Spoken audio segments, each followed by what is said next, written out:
नमस्कार दोस्तों, स्वागत है आप सभी का हमारे YouTube चैनल पे। और आज हम लोग बात करने वाले हैं भारत सरकार के डाक विभाग की एक बहुत ही बेहतरीन स्कीम के बारे में जिसका नाम है संतोष।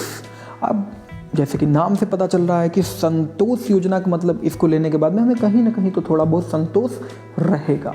तो दोस्तों जानते हैं इसके क्या है फ़ायदे और कैसे कर सकते हैं इनरोल और क्या है इसमें इनरोल करने की योग्यता या एलिजिबिलिटी। दोस्तों इस योजना के तहत आपको मेजर 4 बेनिफिट मिल जाते हैं। पहला बेनिफिट है इंश्योरेंस का। इस योजना के तहत आपको 20,000 से 50 लाख तक का बीमा मिल जाता है। सेकंड, यह एक बहुत ही बेहतरीन इन्वेस्टमेंट प्लान है। तो इस इन्वेस्टमेंट में जो भी आप इन्वेस्ट करते हो, इस प्लान में जो भी आप इन्वेस्ट करते हो उस पर आपको एक बेहतरीन बोनस दे दिया जाता है जो कि जनरली राई करता है 50 से 60 रुपये के बीच में पर 1000। मीन्स 1000 पे 50 से 60 रुपये तक का आपको बोनस दे दिया जाता है, ठीक है, जो कि 5 से 6% के आसपास का हुआ। ओके फ्रेंड्स, जो बुरा नहीं बेहतरीन है। इसके आगे हम लोग बात करते हैं कि तीसरा बेनिफिट क्या है। तीसरा बेनिफिट इस पे है आपको लोन फैसिलिटीज़ दी जाती हैं।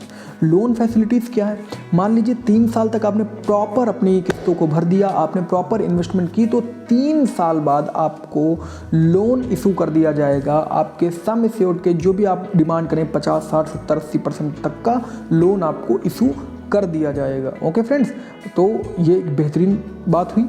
तो अब आप सोच के चलो कि आपका एक बहुत अच्छा इन्वेस्टमेंट प्लान भी है, बहुत अच्छा इंश्योरेंस भी है और एक पर्टिकुलर लोन भी दे रहा है। इसके बाद में एक ये बेहतरीन रिटायरमेंट प्लान भी है। देखिए दोस्तों, रिटायरमेंट प्लान क्यों बेहतरीन है, आप एक चीज़ मान के चलो, आप कहीं पे एफडी करते हो, कुछ भी करते हो, तो एक साथ पैसा आपका फंस जाता है, ठीक है, और फिर वो पैसा 10 साल में डबल होता है, लेकिन उस बीच में आप उस प्रिंसिपल अमाउंट को यूज नहीं कर सकते।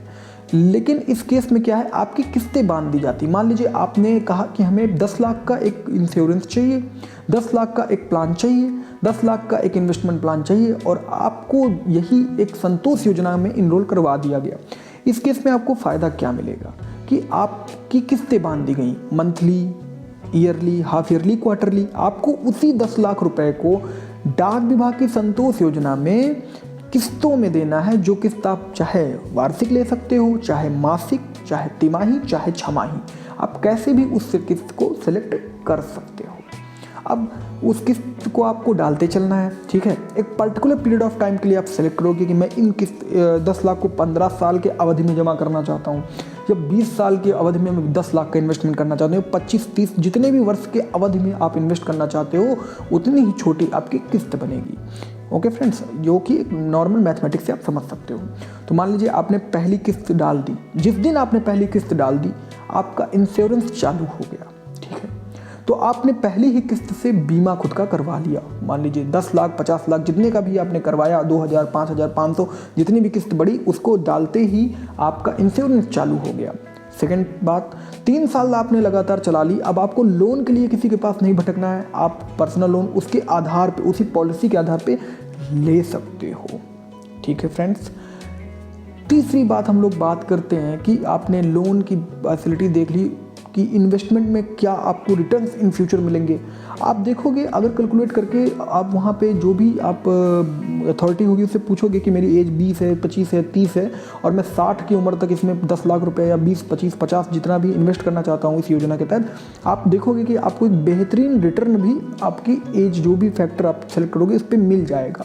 2 से 2.5, 2.5, 3% तक का रिटर्न आपको इस योजना में आपकी इन्वेस्टमेंट में मिल जाएगा। तो दोस्तों, एक तो आपने रिटर्न भी एक बेहतरीन कमा लिया और जीवन भर आपको ये संतोष रहा कि मैं बीमित हूँ, मेरे पास एक इंश्योरेंस भी है। अब मान लीजिए इन केस आपने बीच में सोचा कि मैं योजना नहीं चलाना चाहता और मैं तोड़ना चाहता हूँ, तो उस केस में 3 साल बाद आप इसे तोड़वा भी सकते हो, सरेंडर भी करवा सकते हो। लेकिन इस चीज़ का आपको ध्यान रखना है कि 5 साल से पहले सरेंडर करने पे आपको बोनस नहीं दिया जाता है, और 5 साल के बाद सरेंडर करने पे जो आपका वो 50-60 रुपये पर 1000 जुड़ता चलता है ना, वो बोनस भी आपको दे दिया जाता है। तो दोस्तों ये थे कुछ बेनिफिट संतोष योजना के। मैं तो चाहूँगा कि भारत का जो भी एक सरकारी आदमी है, गवर्नमेंट आदमी है, ऑर्गेनाइज सेक्टर वर्किंग है, प्रोफेशनल है, उसके पास postal life assurance, postal life insurance की जो ये इंडोमेंट प्लान है, जो ये संतोष योजना है, ये होना चाहिए दोस्तों। ये अदर कंपनीज प्राइवेट सेक्टर के तरफ नहीं है, ये एक भारत सरकार की योजना है। और आपको पता है भारत सरकार के डाक विभाग की योजनाएं खुद के फायदे के लिए कम होके जन कल्याण की योजनाएं ज़्यादा होती हैं। क्योंकि जन कल्याण ही डाक विभाग का अंतिम उद्देश्य है।